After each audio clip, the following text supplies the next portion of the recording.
पुढे घ्या त्याला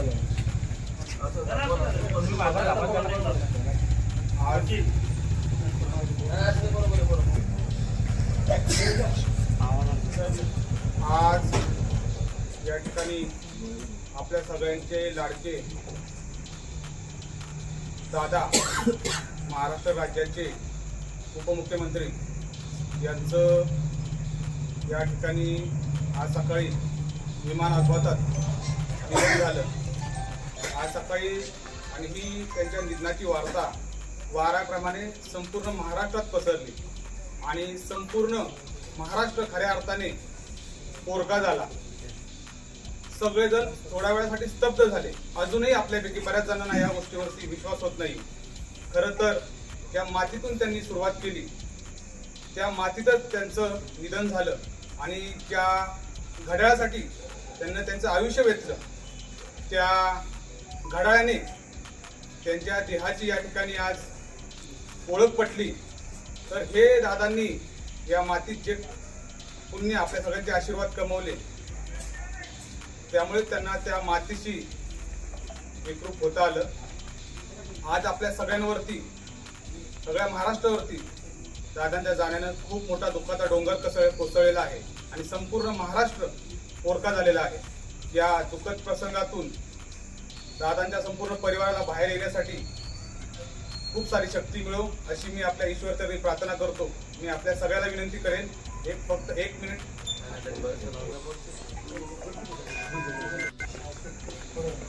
आज सकाळी 10 वाजता बातमी ऐकली आणि मन सुन्न करून ठेवणारी ही बातमी बरोबरच महाराष्ट्राच्या राजकारणामध्ये पवार कुटुंब हे काय असतं ते संपूर्ण देशाला त्यांनी दाखवून दिलं. महाराष्ट्राला एक चांगल्या प्रकारची दिशा दिली. या पवार कुटुंबातील एक मोहरा अजितदादा आज सकाळी विमान क्रॅश अपघातामध्ये त्यांचं दुर्दैवी अंत झाला. एक दृष्टा नेता, एक उमद नेतृत्व, एक दिलखुलास नेता, किती उपमा देता येतील त्या कमी आहेत.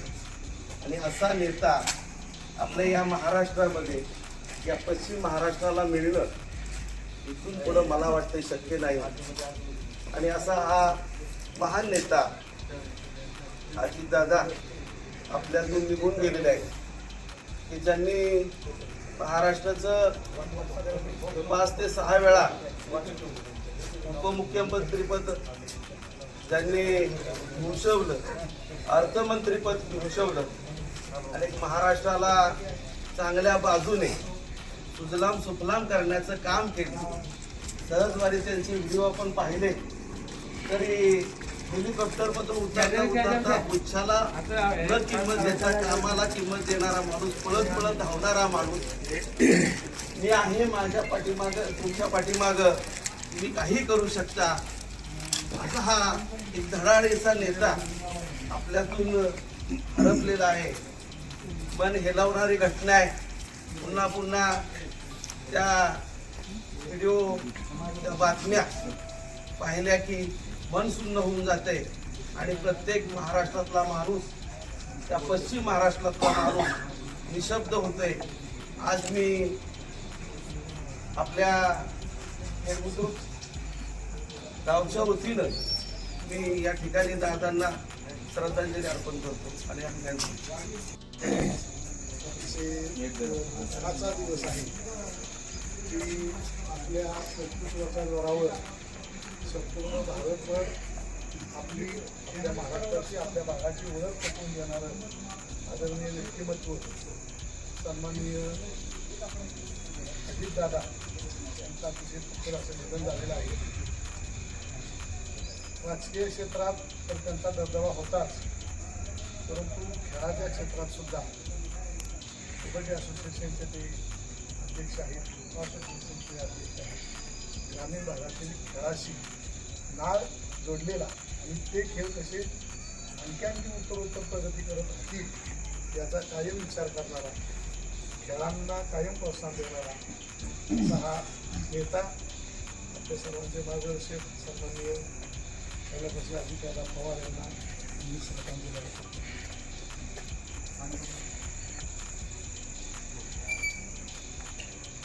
आज दुःखद अशी घटना घडलेली आहे. नामदार अजितदादा पवार यांचं दुःखद निधन झालेलं आहे.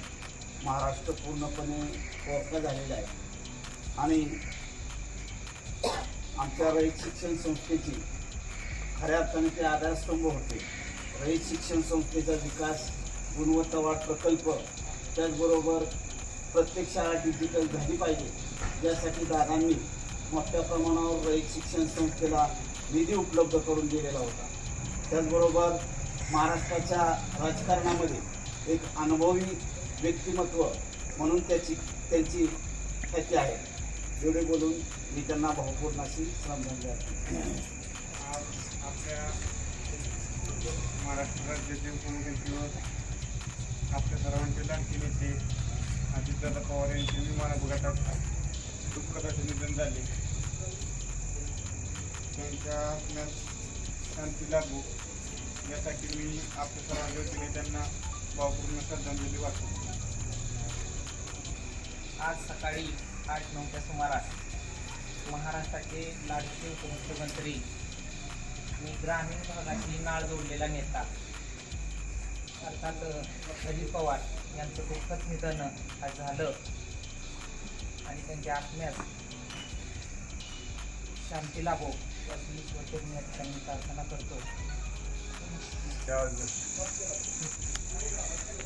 सकाळी उठल्यानंतर पहिली विश्वास न बसणारी अशी दुर्घटना आपल्या सर्वांच्या कानावर जेव्हा आपण ऐकली तो आपल्याला विश्वास बसला नाही किंबहुना प्रत्येकाच्या डोळ्याच्या घडा बोलल्या जातात.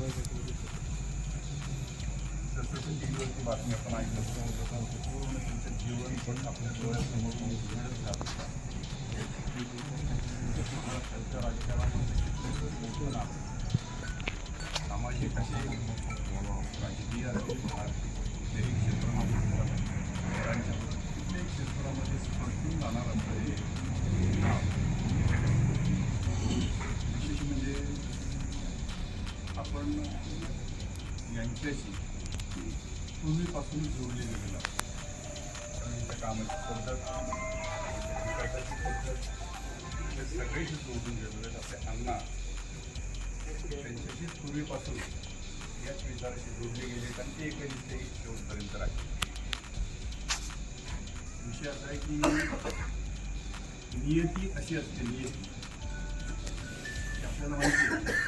आपल्या महाराष्ट्राचे भीष्म पितामह आदरणीय पवारसाहेब आपल्याला माहिती आहे. मध्यंतरी काही कारणानं तांत्रिक मतभेद होऊन थोडे वेगळे झाले. नियती अशी सांगते की आजची ही घटना घडायची असे कदाचित नियतीला माहिती असेल. त्यामुळे ते नियतीने ह्या दोघांना गेल्या 6 महिन्यापासून 8 महिन्यापासून जवळ आणण्याचा पुन्हा प्रयत्न केला. किंबहुना आता या चाललेल्या निवडणुकीमध्ये तर जवळजवळ दोघे एकत्रितच आहेत. म्हणजे नियतीने घडवलेले, एका घडवलेले, नियतीने घडवलेले, समाजाच्या चांगल्यासाठी घडवलेल्या घटना अशी पुढे येतात. हे करत असताना माझ्या डोळ्यासमोर पूर्वीच्या काही घटना आल्या. अगदी इंदिरा गांधी असतील, राजीव गांधी असतील, त्यांच्या जीवनामध्ये भयानक अशा घटना घडल्या. पण दुसऱ्या दिवशी पंतप्रधानांची देश सांभाळाते. मी याच्यासाठी मी सांगतो की आज टी व्हीवरती आपण सर्वांनी पाहिलं असेल की सुप्रियाताई मध्ये बसलेल्या आहेत सुप्रियाताईंच्या बाजूला मुख्यमंत्री बसलेले आहेत आणि दुसऱ्या बाजूला उपमुख्यमंत्री बसलेले आहेत आणि त्या प्रसंगामध्ये धीराने त्या प्रसंगाला कसं तोंड द्यायचं ते सुप्रियाताईंच्या चेहऱ्यावरून आज तुम्हाला म्हणजे लक्षात आलं असेल. म्हणजे मुख्यमंत्र्याला उपमुख्यमंत्र्याला सहजपणे काही गोष्टी सांगत होते पण त्यांच्या चेहऱ्यावरती कुठेही असं हे नव्हतं. त्यांच्या चेहऱ्यावरती एकच दिसत होतं अशाही परिस्थितीत आम्ही लढायला तयार आहोत. आपल्या दृष्टीने ही सुद्धा निरीक्षण करण्याची गोष्ट आहे. आपल्यालाही हा मेसेज आहे. आपला प्रसंग आपल्यासमोरही आहे आणि आपणही ह्याच्यातून असं शिकायचे की आता या आदरांजली द्यायची असेल तर आपण सुद्धा त्याच ताकदीने उभं राहिलं पाहिजे.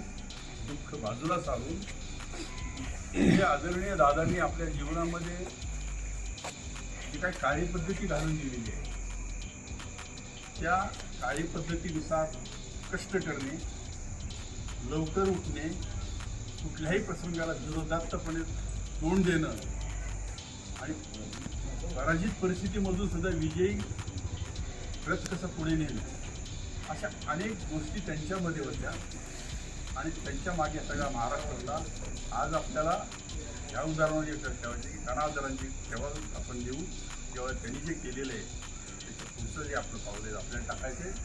आपल्या इथे जर पाहता आपलं तालुका असेल किंवा आपला गट असेल किंवा गण असेल इथे सुद्धा त्यांच्या संस्काराने आपण पुढे जाऊया आणि खऱ्या अर्थानं आदरांजली देऊया. महाराष्ट्रातील उपमुख्यमंत्री आणि मुख्यमंत्री तसेच पुण्याचे पालकमंत्री, बीडचे पालकमंत्री हे धारावीचं नेतृत्व की ज्यानं एखादी प्रमेय केली तर प्रमेय पूर्ण करण्यासाठी कुठल्याही घरात जाऊन ती पूर्ण करायची. आज महाराष्ट्राचा खरा अर्थाने त्यांनी फार मोठा विकास केला आणि शेवटच्या घटकापर्यंत म्हणजे सामान्य माणसाच्या शेवटच्या घटकापर्यंत त्याला सुखसुविधा कशी मिळेल आणि आज त्यांच्याकडे कुठल्याही पक्षाचा माणूस गेला तरी ते त्याचं काम प्रामाणिकपणे करत होते. 1991 साली त्यांचा माझा पिंपरी चिंचवडला ते खासदार म्हणून उभे आहे त्यानिमित्तानं संबंध आला आणि त्या प्रवास मी त्यांच्याबरोबर प्रचार केला. तदनंतर बऱ्याच गोष्टी घडल्या आणि ज्यावेळेस माझ्या जीविताला धोका होता त्यावेळेस मी BJPत होतो. ही 2003ची गोष्ट आहे. त्यावेळेस त्यांनी मला रिव्हॉल्वर सँक्शन केला. म्हणजे आज कोण कुठल्या पक्षात पण एक गरीब कुटुंबातली शेतकरी कुटुंबातला व्यक्ती आहे आणि त्याला आपण कुठल्या पद्धतीनं मदत करू शकतो हे एक आदर्श उदाहरण त्यांच्यात देण्यासारखं आहे. आणि समाजात सगळ्या दृष्टीने म्हणजे तरुण असतील, वयस्कर असतील या सगळ्यांना बरोबर घेऊन ते काम करत असायचे. पिंपरी चिंचवडचा विकास मी माझ्या डोळ्याने पाहिला आहे. त्यांना एखादी मिटिंग 5, 5:30, 6 वाजता त्यांना मिटिंग घेतलेलं आहे पहाटे आणि ही जी कामाची तत्परता होती किंवा एक प्रशासकावर वचक होतं काम करून घेण्याची पद्धत होती ती आत्ता सध्याच्या कुठल्याही नेत्यामध्ये मला आढळून येत नाही किंवा ती मोडणार नाहीच.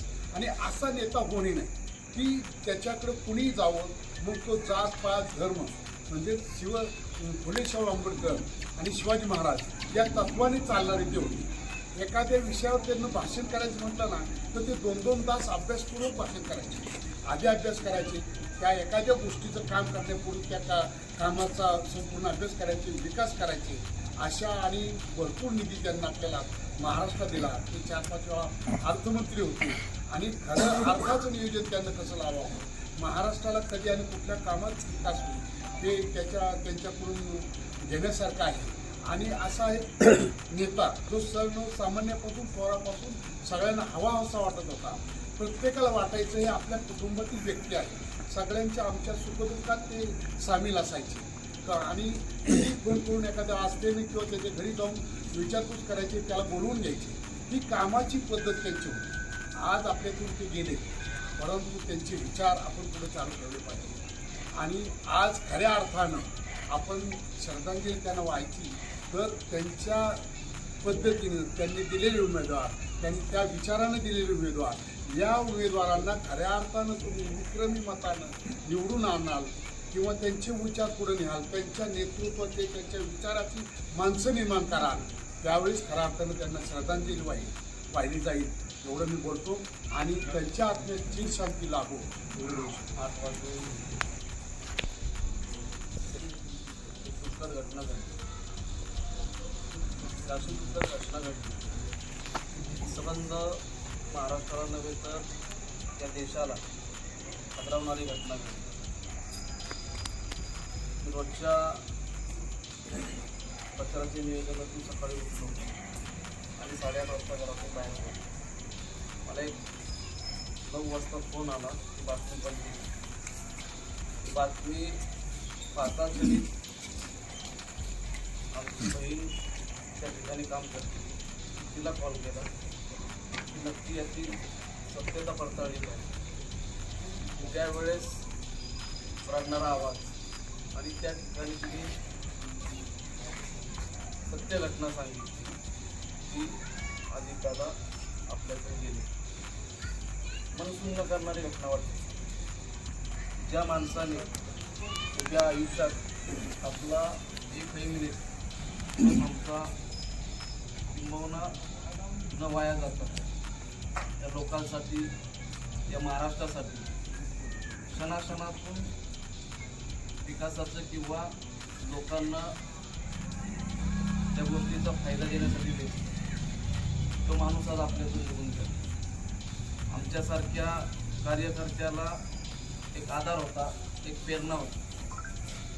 जेव्हा जेव्हा आपल्यावर संकट येतं किंवा एखादं काम करताना अडचण आली तर अजितदादांचे व्हिडिओ बघितले की त्या अडचणीतून एखादं मन जरी नाराज झालं तरी त्यातून एक ऊर्जा येईल. दादा नावाने तो आयुष्य जगणारा होता.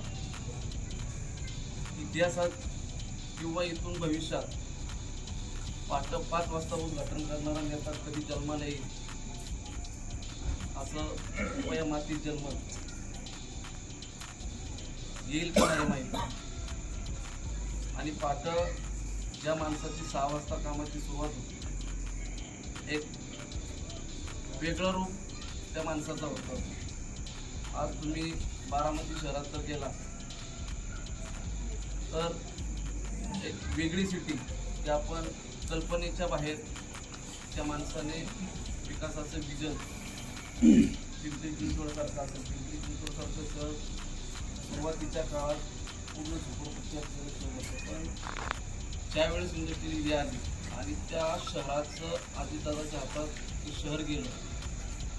संबंध महाराष्ट्राला दाखवून दिलं की पिंपरी चिंचवड कोणत्या पद्धतीचं काम आहे. ट्रॉफिक मुक्त, 24 तास पाणी, अशा अनेक योजना त्या माणसाचं कल्पना न करण्यासारख्या योजना आहेत. जेव्हा जेव्हा महाराष्ट्रावर संकट आलं किंवा देशावर आलं त्यावेळेस धावून जाणारा अजितदादा सर्वांनी पाहिलं. सांगायचं म्हणलं तर आपण एखाद्या गावचं नेतृत्व करत असताना एखाद्या गावची आपण स्थानिक स्वराज्य संस्था सांभाळत असताना काय आपल्याला त्रास होतो. पण अजितदादा हा माणूस जवळपास 82 संस्थेवर किंवा प्रशासकीय म्हणजे ज्या संस्था आहेत जसं सरांनी सांगितलं कबड्डी असोसिएशन आहे, खो खो असोसिएशन आहे, कुस्ती मागील संस्था आहे, कारखाने आहेत, पतसंस्था आहेत, बँक आहेत, कामगार संघटना आहेत. अशा 82 अध्यक्षपद भूषवणारा माणूस आणि 82 संस्थेचं सदस्यपद होतं. साधारणपणे 3 महिन्याला जरी मीटिंग झाली तरी त्याचं नियोजन आणि आपल्या काम किंवा त्या संस्थेचं कधी उभ्या महाराष्ट्राला कधी ओरडायचं नसतं भोंगळ करणारा किंवा ही करणारा. तुमचं शेतकऱ्यांसाठी तर खरा आधार असलेला हे पवार कुटुंब म्हणजे आप्पासाहेब पवारांपासून शेतीवर प्रेरणा झाली. आज जे आपण आधुनिक पद्धतीने शेती करतो त्या जगाला या भारताला त्या महाराष्ट्रामध्ये आणि या देशामध्ये जी शेतीची क्रांती झाली त्यामध्ये त्यांचं 3 पिढ्याचं योगदान त्या महाराष्ट्रासाठी त्यांनी दिलेलं आहे. देशाचे जनक म्हणून त्यांना कुटुंबमंत्री पवारसाहेबांचे थोरले बंधू आप्पासाहेब पवार हे फार शेतीवर प्रेम करणारा व्यक्तिमत्व होतं. त्यांच्या नावाने अनेक बारामतीमध्ये संस्था आहेत. त्या शेतीविषयी कार्य करण्याचं काम या ठिकाणी करत असतात. ठिबक सिंचन योजना असेल, पाण्याचे महत्त्व असेल, किंबहुना मनरेगासारखी योजना जी मागेल त्याला मिळेल, अशा अनेक योजना या कुटुंबाने प्रशासनामध्ये त्याचा अवलंबन करून लोकांपर्यंत पोहोचवण्याचं काम केलं. किंबहुना 72चा दुष्काळ सगळ्यांना आठवत असेल, त्यावेळेस सुद्धा ही रोजगार हमीसारखी योजना आणून ज्या काळामध्ये डॉक्टर पवारसाहेब नुकतेच ह्याच्यामध्ये होते, राजकारणामध्ये आणले. परत आपल्याला खिलारीचा भूकंप आठवत असेल की त्या भूकंपाच्या वेळेस सुद्धा साहेबांनी जे नियोजन केलं किंवा हे असेल, ज्या ज्या वेळेस महाराष्ट्रावर एखादं संकट आलं, जर त्यांची चूक असेल तर त्या वेळेस त्यांनी त्यातून मुक्त होऊन सुद्धा आपली चूक मान्य करून या संबंध त्याला दाखवलेली. ते एक असं व्यक्तिमत्व होतं, रोखोक स्वभावाचं होतं की जो शब्द दिला तो जीव गेला तरी चालेल. सोशल मीडियाच्या माध्यमातून असं कळतंय की त्यांचं जगणं सुद्धा 66 वर्ष 6 महिने 6 दिवस होते. ज्या माणसाचं वेळेला महत्त्व होतं, त्या माणसाची सकाळी झालेल्या अपघातात सुद्धा मृत्यूची ओळख ही घड्याळावरूनच कळाली. एक अशा कित्येक योजना आहेत किंवा म्हणजे कित्येक योगायोग येणाऱ्या घटना या माणसाच्या बाबतीत घडलेल्या आहेत. खरं तर आमच्यासारख्या कार्यकर्त्याला आज जी प्रेरणा मिळणारं स्थान होतं, त्यातून एक आपलं नेतृत्व किंवा ज्या विचारधारेने आपण चालायचो, ज्या लोकांची स्वप्न घेऊन मुळाशी आपण या राजकीय किंवा सामाजिक क्षेत्रात काम करत होतो, ज्या माणसाच्या जीवावर करत होतो तो असणारा म्हणजे दादा. कारण की दादाने आजपर्यंत कधी ज्या ठिकाणी काम केलं त्या ठिकाणी कधीच अपूर्ण काम केलं नाही.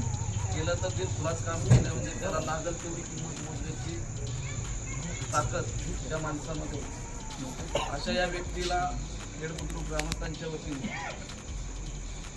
खेड बुद्रुक जिल्हा परिषद गटाच्या वतीने आणि जननायक नामदार मकरंदराव पाटील विचार मंच यांच्या वतीने भावपूर्ण श्रद्धांजली अर्पण करतो आणि परमेश्वराला प्रार्थना करतो की तुझ्या स्वर्गाच्या दारात किंवा तुझ्या स्वर्गात जी कोणती सर्वोच्च जागा असेल ती जागा या दादाला मिळू दे आणि त्या कुटुंबाला, पवार कुटुंबाला, राष्ट्रवादी काँग्रेस पार्टीच्या आपल्या सहकारी कार्यकर्त्यांना एक त्यांच्यावर जे दुःखाचं डोंगर कोसळले त्यातून सावरण्याची शक्ती मिळो अशी या ठिकाणी परमेश्वराला प्रार्थना करतो आणि या ठिकाणी